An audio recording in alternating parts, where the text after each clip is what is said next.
Hi, everyone, and welcome back to Burn the Rule Book podcast. This is the podcast where we break down everything you were never taught about menopause, mental health, and relationships one truth at a time. I'm Rachel Boyle, a licensed couples therapist, sex therapist, and certified menopause specialist. This podcast helps you understand what is actually happening to your body, mind, and relationships, and gives you real tools to move through life with clarity, calm, and connection. Let's get started.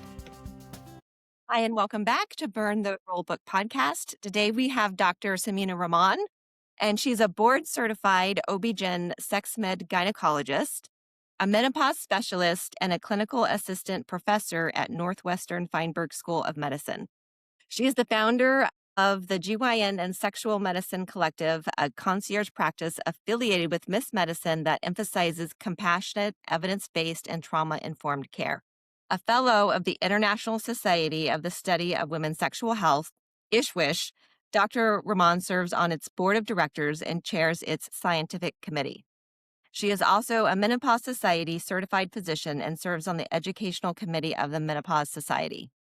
Dr. Rahman hosts the podcast Gyno Girl Presents Sex, Drugs, and Hormones, and will release her debut book, Brown Girl's Disease, A Guide to Sexual Health and Empowerment Through a South Asian Lens, in October of 2026.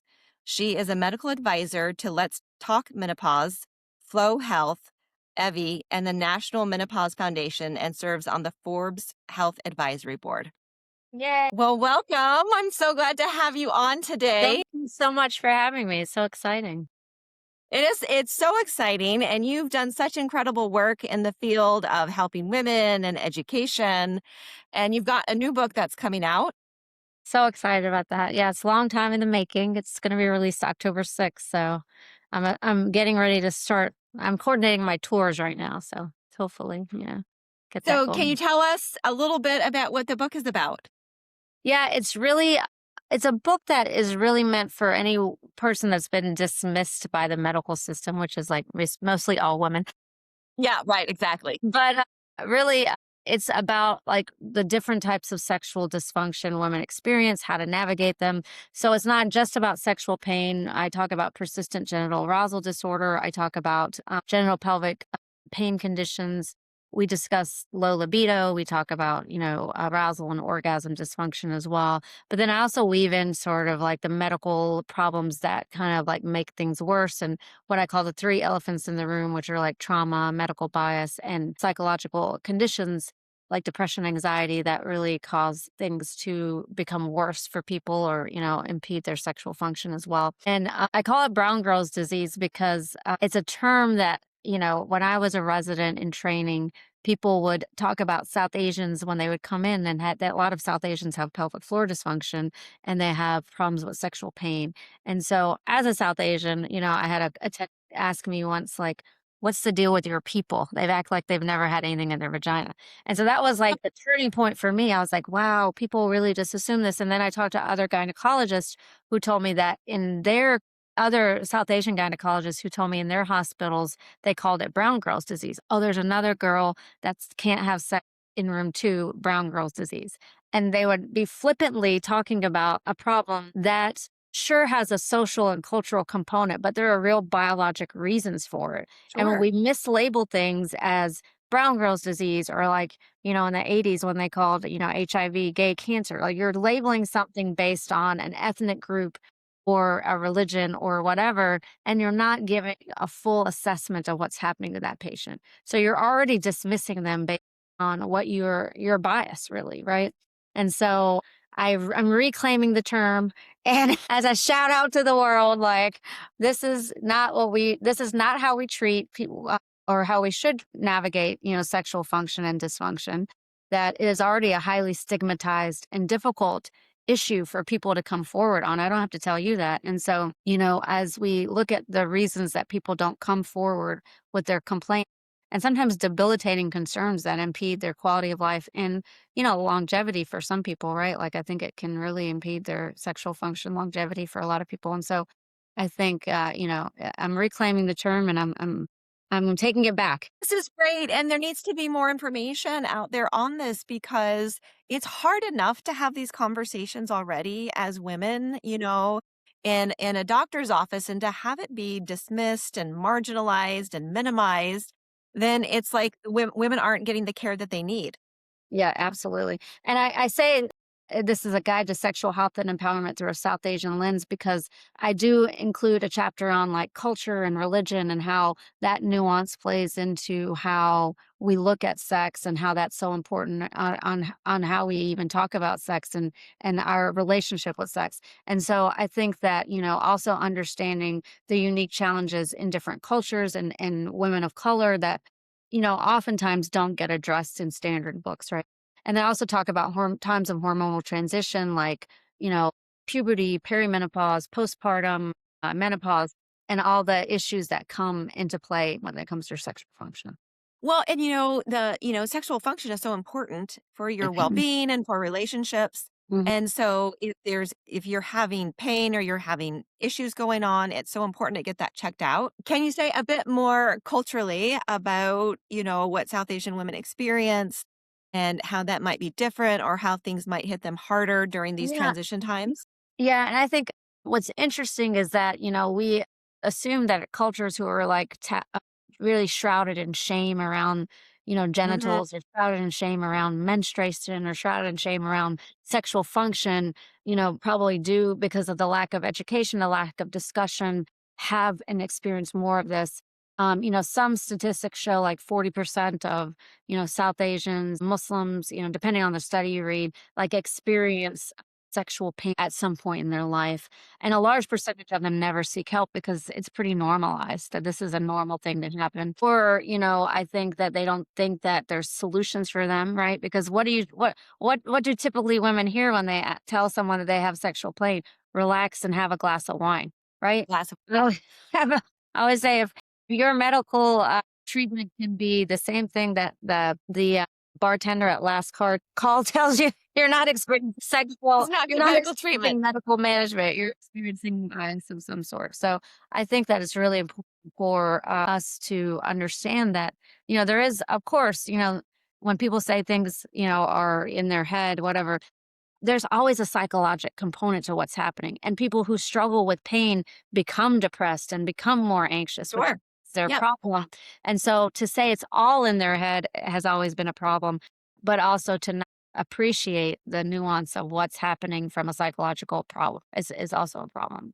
So I think that, we talk about some of these cultures that, or even religions, right? We know that people that have increased religiosity, right? Like any religion, Yes. like Jewish, whatever, Muslim, Hinduism, Sikhism, whenever we have increased religiosity, which usually means like, sex shaming, don't have sex, Yes. no sex until marriage. And then like you get married and you're like, wait, what? How am I supposed to do this? And so, people have sort of these unconsummated relationships in that's pretty profound in these cultures. Whenever I attend the International Sexual Medicine Societies, we always have the same discussions like across the board is that, unconsummated marriages are a big part of what's happening in different cultures. And it's because of the lack of education and the sex shaming.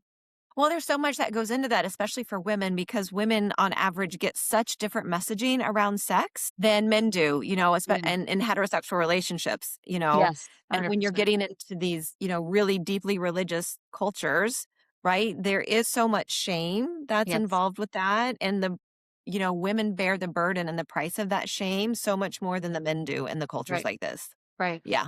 Yeah, and to the point where, like, even talking about, someone's, chastity and virginity is so, associated with the honor of the family or the community and all these things. And so I think that that's an important factor for a lot of the religions, the people that, are studying these religions or that are deeply, related to these religions. What's interesting is if you look, and I talk about this in my book, if you look at some of the histories of these cultures within the context of marriage, like, Islam, Hinduism, other religions have been very sex positive, that open discussion around sex. But when all of these communities became colonized by British rule, the French rule, whatever, we brought in a culture of shaming that came sort of the Victorian beliefs, right? Like the Victorian ideology. And so we not only inherited, us not feeling great about our own culture, but also this sex shaming that came from something that wasn't inherent within our own teachings. Yeah, that's so interesting, right? That puritanical influence Yeah. that came, with the colonization that really, I mean, that's been generation after generation after generation now. So it's just so deeply embedded in Deeply in it. Yeah. deeply embedded. Yeah. So whenever you have these women that show up in your clinic, how do you work with them? How do you start to unravel this?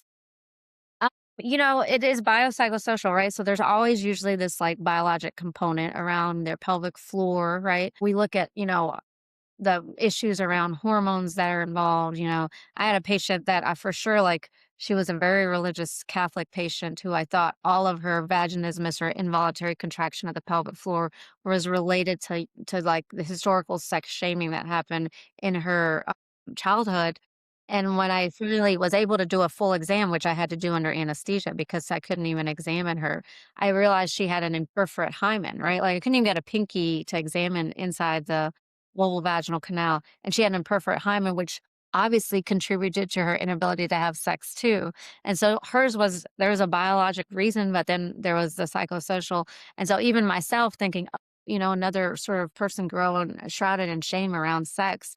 But actually, there was like an additional biologic reason to it. So I think we have to always keep our minds open and really listen to our patients, understand that, like, okay, some of these issues have to be addressed with sex therapy, with counseling, with, understanding what your relationship is with sex. How did you grow up thinking about it?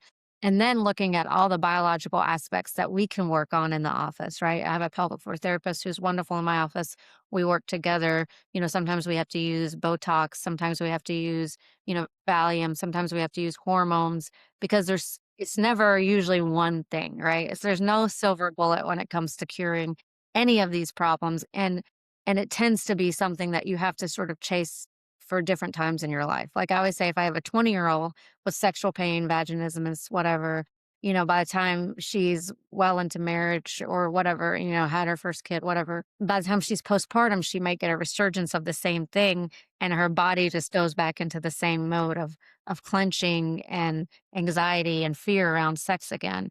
And then the same thing might happen again in perimenopause and menopause. So while we know we have solutions, we always have to be cognizant of the times of like hormonal susceptibility that make people re- have a resurgence of these and that throughout their life.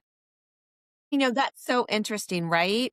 That what's happening with women when they're postpartum is so similar to what happens to women whenever they go into perimenopause. Yes. And like, the links aren't being made. Yeah. And Yeah. so women don't understand what's happening. Their doctors are not, for the most part, unless they're really, really well trained, don't Yeah. understand what's happening or not even making that link. Yeah. And so, the body remembers the trauma that women have been through, or if they've had difficult childbirth, or they've got postpartum depression, or postpartum anxiety, or postpartum PTSD, and all that just makes the whole body contract up. Yes. And all that can come back during perimenopause if it, That's a if it hormone. does go away. But for most women, it doesn't go fully Yeah. away. But then it just gets so much worse in perimenopause. Yeah. And so what you're talking about is sort of like the genitourinary syndromes related to Yes. hormone susceptibility. And the truth be told, like, even as a resident, we knew that, postpartum and lactational period is a time of estrogen deprivation. So we would standardly give people vaginal estrogen. We just weren't as loud about it as we are now. But I mean, it wasn't, and we didn't label it. We didn't label it genitourinary syndrome of lactation, which is now what we're calling it. But it wasn't something that was that most clinicians that I knew in training were already doing some of that, and really referring to pelvic floor PT. I will say that at Ishwish we teach about the genital urinary syndromes and what they are. Obviously there's perimenopause, menopause that's related to that decrease in estrogen, leading to vulvovaginal changes, the labia shrinking down, the clitoris shrinking. For our listeners to understand that it is a process that happens anytime we have hormonal susceptibility or deprivation. And most of it is related to the fact that our vulvar vestibule, I'm going to grab my vulva puppet. Fabulous. Yes, bring it out. For those of you on camera, I'm showing my vulva puppet, but if we look at our vulva and this is the vulvar vestibule, which is that slither of tissue in the inner labia minora that goes up to the urethra and down to the perineum. And that vestibule is so sensitive to hormones and nerve endings and inflammation that we could have many reasons for pain. But when we're talking about hormones, we know that women who birth control pills when they're 15 for acne, they're usually on a birth control pill that reduces hormones because it reduces testosterone. And this area, this vulvar vestibule, is so it's so hungry for androgen. It is really highly a lot of androgen receptors at the opening. And so when we lose or we deplete androgens in our body for one reason or another, there's a subset of women that receptor and that hormone, you just need you need to flood that receptor with a lot more hormone to make sure that the tissue remains healthy. And so if you're one of those patients, not everybody on birth control pill this happens to, obviously, but if you're one of those Mhm, patients who we know maybe has an issue at the level of the receptor in the tissue, mhm. you might be the one that gets the genitourinary syndrome of menopause that looks like that, but you're 24 years old, right? And you're on birth control pills. And so the vestibule ends up, looking like someone in menopause because there's not enough androgens getting there because you're on a medication that is reducing your androgens, and that's why it's treating your acne or your hair loss, right? So a lot of people are always like, when we have to try to get them off of it, they're like, but I'm not going to want to have sex if I have acne either. So it's always like, this balance. We have to meet patients where they are and try to figure it out. But usually that hormone deprivation can happen with birth control pills. It can happen with postpartum period. It can happen when you're on, cancer treatment, when you're on fertility treatments, and then the whole perimenopause, postmenopause time. And again, it's not just the vagina that becomes more basic when it should be acidic and susceptible to the thinning of the tissue and the lack of elasticity and the change in the microbiome. It's also that vestibule and the labia minora that can shrink away. And then the clitoris can shrink down too. So there's a lot that can happen to the vulval vaginal area. And it's not just sexual pain and it's not just vaginal dryness. It's urinary frequency, urgency, and recurrent UTIs. And that's across the lifespan of somebody, depending on where their hormonal status is. Well, and I think that, I'm in, and probably you too, we're in this, women's hormone bubble, right? So we talk about this all the time and we think this is common knowledge, but most people don't know No. this. Right. They don't know all the repercussions that can happen with the UTIs and the clitoral shrinking and the labia minora shrinking, all those things, and Yes. how that can lead to, things that are going to affect you, like a UTI as you get older. That's something that kills women. It goes Yeah. into the kidney infection, right? Right. And people don't know that. They don't understand that. And they think, okay, well, so what? I've got some GSM, no big deal. Yeah. I'll just use lube, but that's not going to fix the problem. And there's so many other problems that come from that. Yes, absolutely. And really you're talking about some of the urinary consequences of losing those hormones to that area, not just the estrogen, but the testosterone too. And so really what we've seen is the use of vaginal estrogen for these patients, restoring the microbiome in the vagina or vaginal DHEA actually can reduce the risk of UTIs by 50%. And we see this huge, decrease in possible costs to our healthcare system. I think the study that came out last year was like between $6 and $22 billion of healthcare costs. We know that like if a quarter of geriatric patients get UTIs and get septic from it, 6% can die from that. So if we can reduce the risk of death, this is huge, right? It's life saving. And so that's why we always say vaginal estrogen is life saving because we can, Uh, benefit. Absolutely. And getting the word out is so important for women to understand that because it's not just the GSM, but then what happens is, women who have pain, right? Then the biopsychosocial piece of that is that they start to retract, they clench up, they pull away. And Yeah. so then they whether they're conscious about it or not, they don't want to keep having sex Hmm. because it hurts. Hurts. And I tell people, even if it's uncomfortable, because it's so ingrained in us as women that if it's uncomfortable, then we just push through it. But if we're pushing through uncomfortable sex or uncomfortable touch, given enough time, our bodies are going to subconsciously pull away because our Yes. bodies are, You were geared to go towards pleasure and away from pain. Yes. And then you take that over a couple years or several years in a relationship with somebody, and it's like, okay, I don't want to be touched. I don't know why I don't want to be touched, but I don't want to be touched anymore. Yeah, yeah, absolutely. And so that's why it's so important to get ahead of it because we see the downstream effects of somebody that Yes. can no longer have any penetrative sex. And no one is saying penetration is like the way to go 100% of the time. We know most people don't even experience orgasms and pleasure with penetration. It really is, more external stimulation. But Yes. if that is a goal, then we need to make sure that we can keep the vulvovaginal tissue healthy. Well, and I think that's another misconception that we try to educate women on about a lot is this idea that women are supposed to have orgasms through penetrative sex. And, for some women, right, they can do that. But for the majority of women, it is through clitoral stimulation. Like that is the ticket, that is the way to get there. Right. And yet everything we see in movies and, in porn, it's all like penetrative sex is what's going to get her there. And it's like, actually, no, that's for Yeah. most women, that's not what's going to produce pleasure. Right, right. And that's why we have this huge orgasm gap, I think, is really around the fact that, most women don't even explore enough to know what brings them pleasure, right? Like sexual pleasure is not even this thing that people sort of look toward as much. They're just doing their duty or, Hmm. trying to get through a situation. Because most people would, not choose that patients who are now trying to look toward like not suffering and reducing suffering and improving pleasure. And so that pleasure can be any type of pleasure you experience, but really saying that, you know what, I deserve this. I deserve pleasure in my life, whether or not that is pleasure from sitting outside in the sun and looking around, or it's pleasure from, having, sex with someone you love, or whatever. Well, and I think that goes back to the cultural messages that you're talking about. Y- For women, w- historically, especially when you get into these cultures that have more of that religiosity, we're taught from a really young age that we're not supposed to have pleasure. We're supposed to take care of others. We're supposed to, you know the emotional landscape, right? We're not supposed to think of ourselves as sexual beings, but then at the same time, we're supposed to have as much sex as our, in a heterosexual relationship as our husbands want or our partners want. Yeah. And, it's not a light switch that you can just turn on and off. Like I've been told since I popped out of the womb that I'm not supposed to have sex. And if I'm not a virgin, then I've lost all of, my value. Yeah. Yeah. And so then, you get married and then all of a sudden you're just supposed to enjoy it without any education about it. And all you've been told is no, and that's bad your whole life. Right, exactly.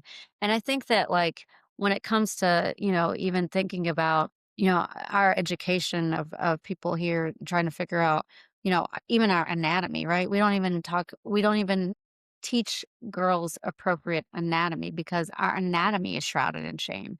And so, Yes.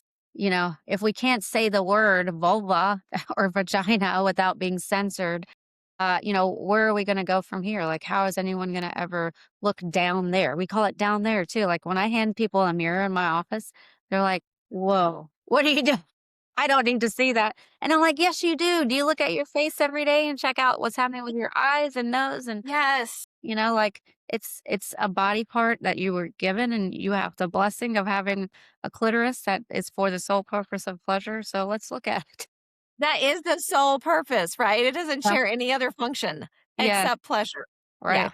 And so I think that's what I think is hard is the cultural messaging that we've gotten as women in any culture. Like I don't, there's very few people that are told like, this to have even an understanding of their anatomy, to have, a lack of shame around the fact that they menstruate, right? Like menstruation is so disgusting and dirty and like I think that the messaging has always been the same for women and I think we have to not continue to perpetuate that message. Well, I agree with that completely. Even recently, so I have a son who's in middle school, and so there's an email that went out to all the parents about and it wasn't they just sent it to everybody, but it was about girls who were starting their period and how they can go, in in secret here and get a tampon or get a pad and so that nobody has to know. And I mean, on one hand, it's good that girls know that they have a place to go, but it was still shrouded in that shame and Yeah. secrecy. Yeah. Like, heaven forbid somebody know that you're on your period, and if you're on your Mhm. period, you wanna hide it, and you don't want anybody to know about it. Right. And Right. it that it sticks with women, and it carries into perimenopause and menopause, and then they don't wanna talk about it Right. because there's this shame around it. Right. And then you go years and years suffering and pain, either from painful periods, not knowing that that's Yes. normal, or heavy flow, not knowing that like it doesn't, you don't have to be anemic every time you bleed, like there's Right. so many things that we're just not even messaging appropriately that I feel like we're starting to change now, with the advent of social media, people talking about their experiences. I mean, this is how we got changed when it even comes to IUD insertions. People were literally videotaping themselves getting an IUD and saying, really, you're not gonna give me pain. I mean, we've been giving pain medication for years in my office, but, like, that's not the training that we had. Do you know what I'm saying? Like, but again, it's really taken us, and I always say that, like, we have to be in control of our own health because no one's gonna come and save us, right? We have to really, at the end of the day, like, this has to be something that you take ownership of, and so Absolutely, and then but women have to get educated about it because, I have women that sit in my office and, they're in perimenopause and it's like, "Okay, I'm using a heavy tampon and a pad to get through 4 hours," and I'm like, "Well, you need to go see somebody because that's a lot of blood loss." yeah. And I'm like, "Are you anemic?" Right? And I'm Mhm. not a doctor, but I'm just asking these questions so that they can take them to a doctor, but then finding a doctor that's trained on these things I is know. hard. Yeah. So they go see their family practice doctor who hasn't been trained, and a lot of times it's not their fault that they haven't been trained because Right. so many people haven't been trained, and then they come back and they're like, "Oh yeah, no, there's nothing wrong. There's nothing going on. Here's your estrogen numbers. They're fine." Right. Right? Yeah. So you're not in perimenopause or menopause, so just go take a yoga class. And Right. it's like, yeah, while I'm bleeding out, Yeah. I Yeah. can't even do No. a yoga class. It's very frustrating, and I think the times are changing, and I think there's a big shift happening, and I feel like, but I always say, like, our healthcare system was not set up for really any nuance, right? It's all automated or bust because one of the reasons I came out of a traditional insurance-based model less than a year ago was because at the end of the day, like, you know, in order to keep your roofs open, you have to see a certain number of patients, right? Like, I Right. think you have to calculate like maybe 20 to 30 patients a day. If you're an independent doc like me, you have to see that much to keep your windows open because the reimbursement for most things is so poor when it They're comes to. terrible. And so insurances, an insurance-based system will just isn't actually an appropriate, unfortunately, because, this is an access issue it becomes at the end of the day. But insurance-based systems are not really set up for these 10, 15, 20, even 20-minute visits, right? Like I spend 60, 65, 70 minutes with my patients when I first see them. And still we're just getting to the cusp of everything that's happening. And so I think that that is a problem, unfortunately. And some of us like that have had to step out of that system. I did it for 11 years. It was like a matter of either shutting my doors, exhausting myself from burnout, right? Because that's another thing we don't talk about is the fact that, like, we didn't go into this profession wanting to gaslight women, dismiss women, but that's sort of the underlying sort of teaching that you get in a system that, wasn't built for really taking the best care of women. No, the insurance-based model isn't. I have a lot of not great things to say about the insurance companies because at the end of the day, they don't care about the doctor, they're not caring about the provider, they don't care about the patient. They make things as hard as possible for the doctor and the patient because then they don't have to pay you, and they'll reimburse at the lowest possible rate that they can get away with. And so, unfortunately, it's created kinda like this cattle call because how else are you gonna get everything done to get your overhead taken care of? Right, exactly. And so I Yeah. think, and a lot of doctors, even people I think that are coming out of medical, you don't realize like I was always an academic. So I had no understanding of the numbers when it came to anything. But when I started my practice, because I wanted to practice medicine on my terms and not the terms of the hospital that's owned by, a venture capitalist or a private equity Right, group, right. well, it really is pushing 40, 50 patients a day on some groups. Lot. It's a lot. And And some things are better reimbursable, right? Procedures and pregnancies Yep. and other things. Yep. But if you operate on a woman, you're not going to get as much as if you operate on a man because our lives are just not as, I That's guess infuriating. it's a true It's fact. just It's unfortunately true. Like you can do almost the same procedure and you get the reimbursement is less.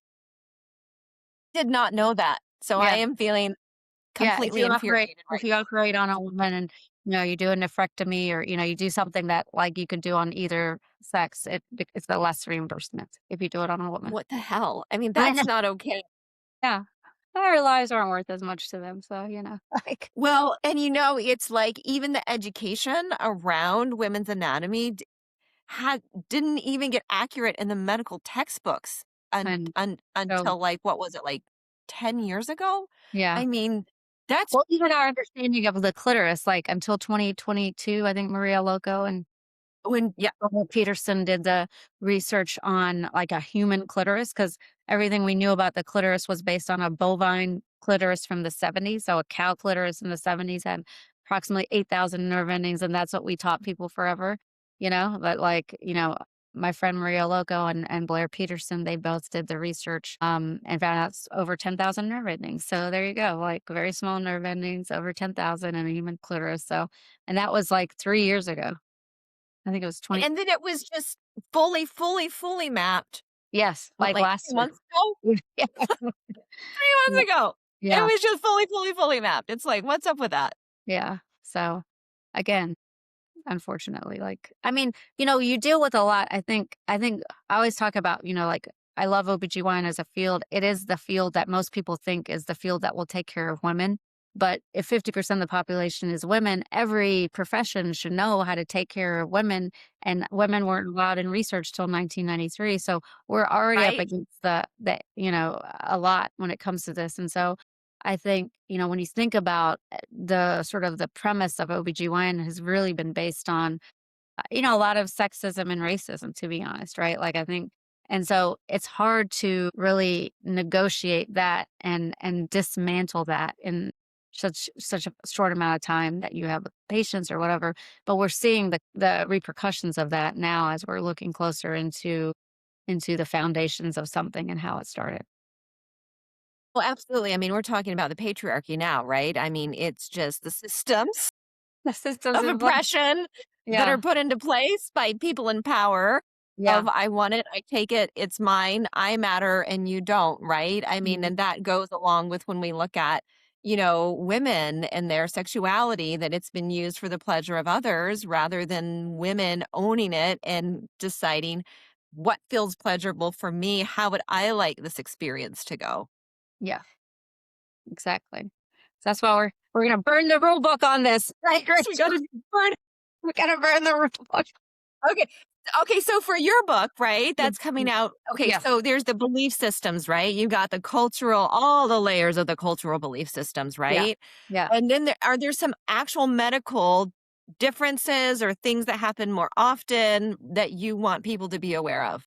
I mean, I do think there is, like I said, there is, if you look at the data that we have around the world, there is more sexual pain, more vaginismus, uncontrolled contractions of the pelvic floor. There is a lot more of that we see, in many sort of the more marginalized communities, I think, and South Asian communities. And I think that, you know, a lot of times, again, we think it's normal or we don't get the care that we need because we don't think there are solutions. And that's what a lot of the studies really do show.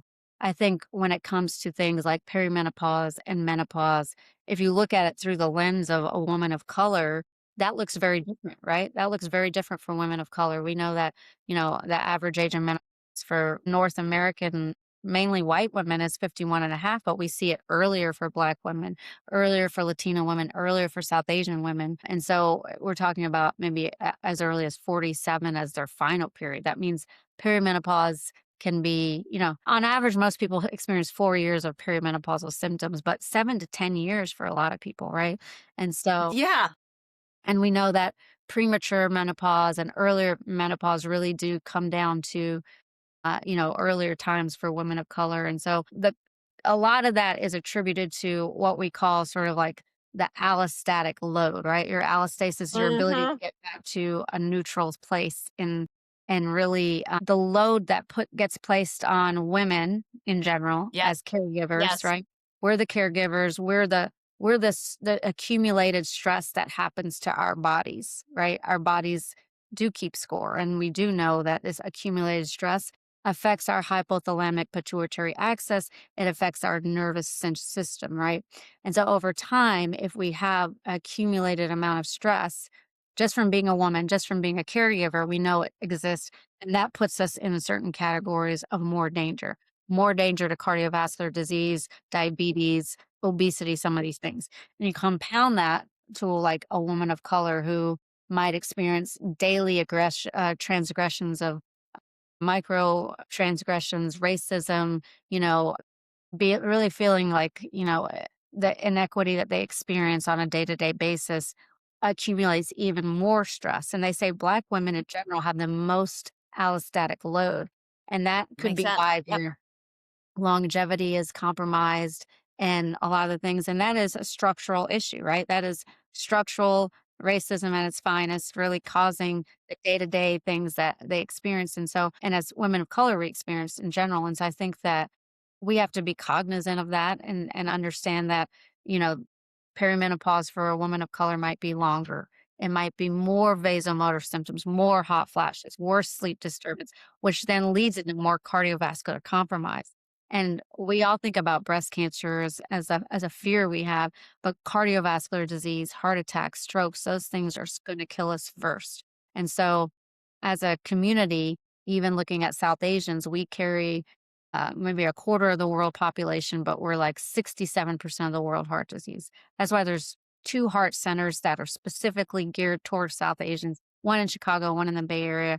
And so it is accumulated stress that happens and a lot of that is really around generational stresses that people have experienced, right? The generational things that happen to Black patients because of the years of enslavement of their ancestors, the generational Absolutely. things that Yep. happen to South Asians and communities that have been colonized because of years of colonization, what that did to them.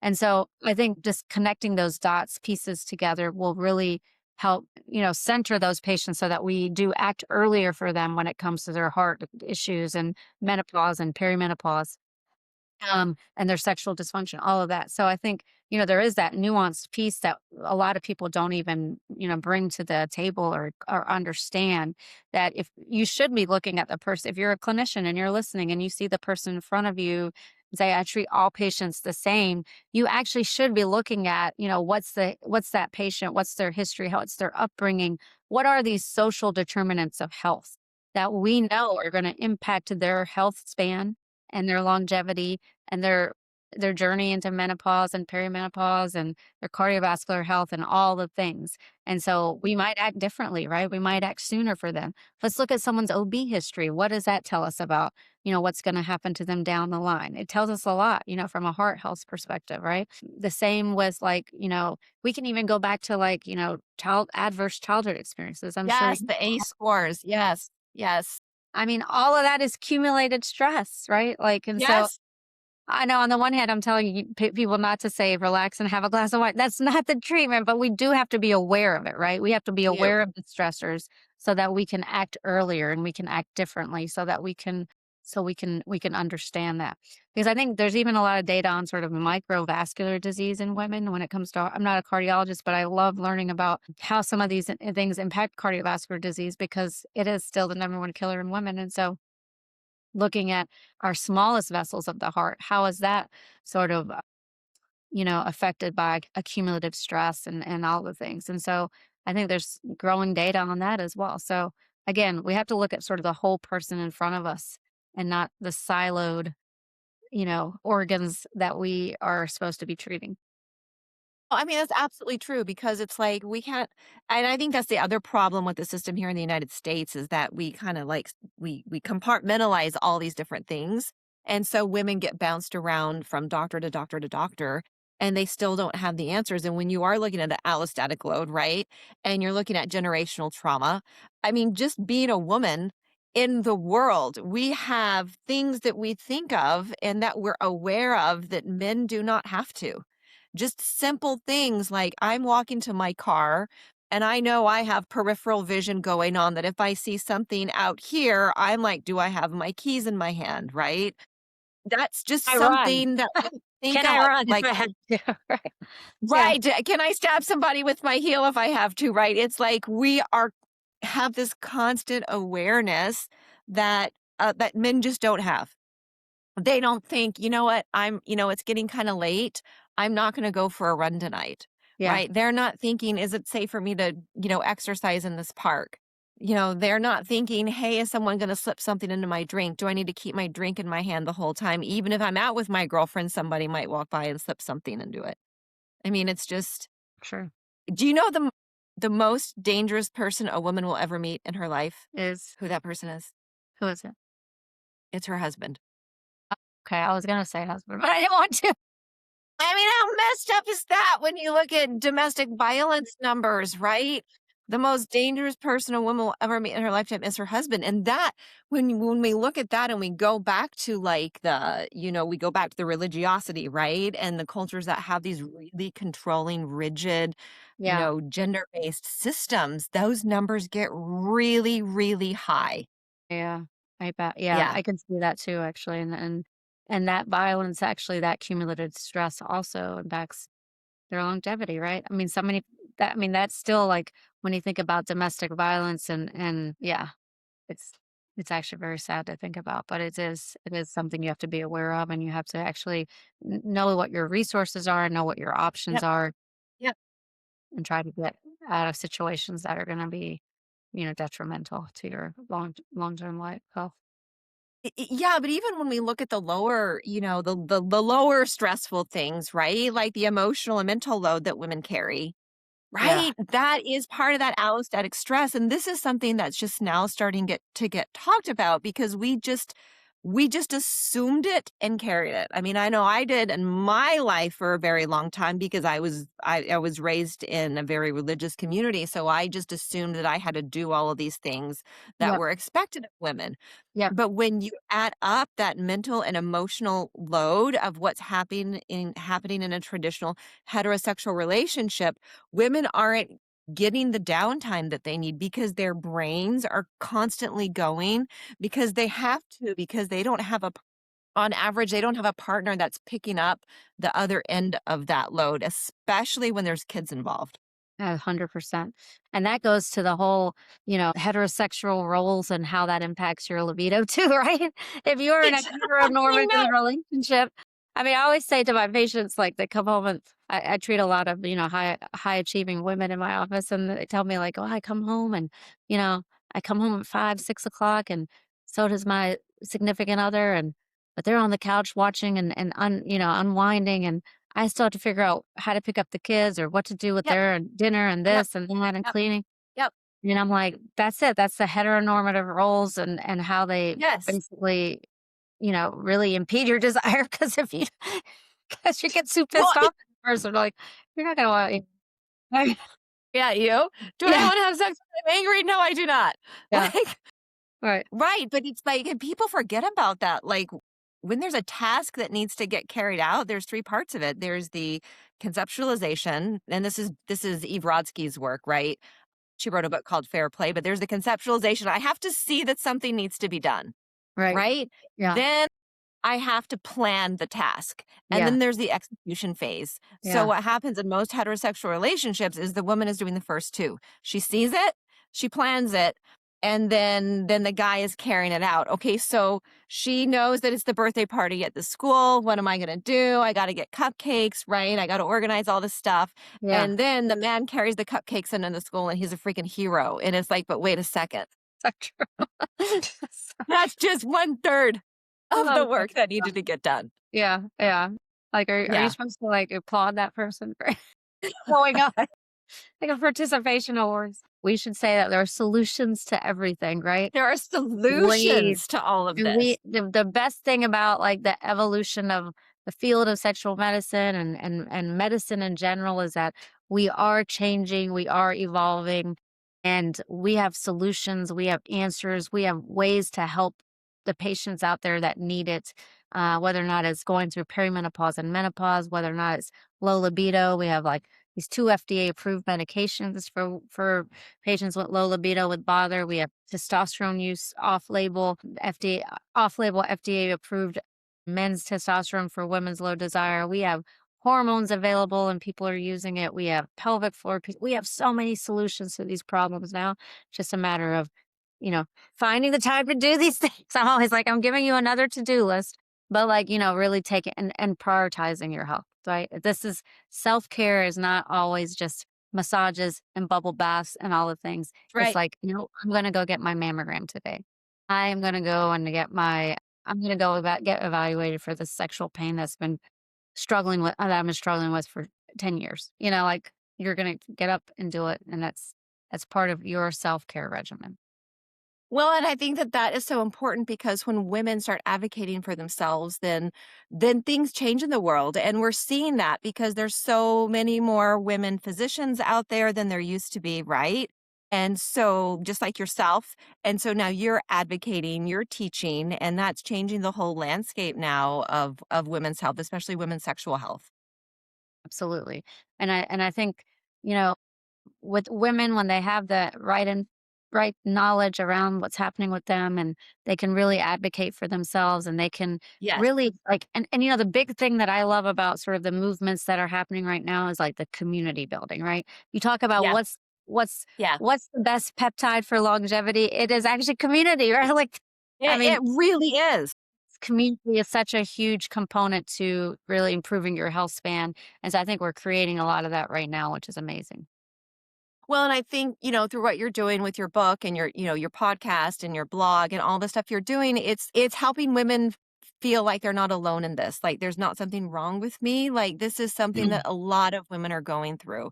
Right. And especially with your book coming out, I think that's going to help so many people so that they're not feeling so alone and marginalized. Absolutely. And that's what it Yeah. is. It's really like a tool for empowerment, and I think when women when women feel empowered, we can do great things and people do like, look at all the women shifting in midlife and making Yes. companies and creating Yes.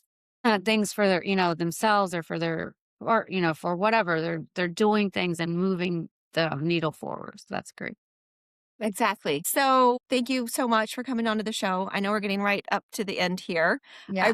I think this is great. Any last words that you want to say for women about how they can, take care of their health, about, what they might need to do if they're in a marginalized community in order to access that care?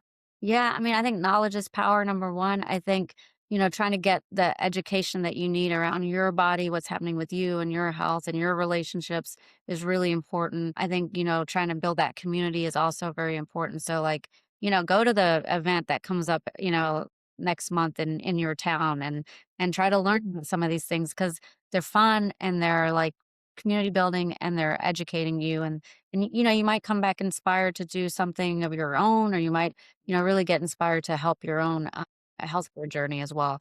And I think, as the more we do it for ourselves, we're going to be changing the next generations as well. So I think it's, Absolutely. you know, Absolutely. and if you're looking for someone to really help you through your sexual journeys, we have Ishwish, the www.isswsh.com. We have a patient facing website called Prosela, so you can get a lot of information and education from there. But I think, finding a clinician who comes to Ishwish, who is a fellow at Ishwish, who is a member of Ishwish, like at least, they've done the extra jobs. They are there trying to educate themselves. This is stuff that wasn't taught to them. And, same can be said for like the Menopause Society and other things. But, especially, around with sexual medicine, I think that's where we need to go. Yeah, no, that's good stuff. Ishwish is who I normally recommend because you know that they've at least had the basic trainings if they've gone to the fall course. Yes, absolutely. Yeah.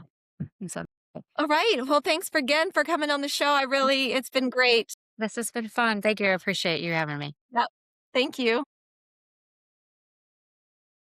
Thanks for spending time with me today. I hope you found something helpful, validating, or just a little more human in our conversation. Remember, while I'm a licensed therapist, I'm not your therapist, and I'm not a medical doctor. This podcast is for informational and educational purposes only and does not constitute medical or mental health advice. For personalized care, please consult with a licensed healthcare provider or mental health professional trained in the area you're seeking support. You deserve expert guidance that's tailored just for you.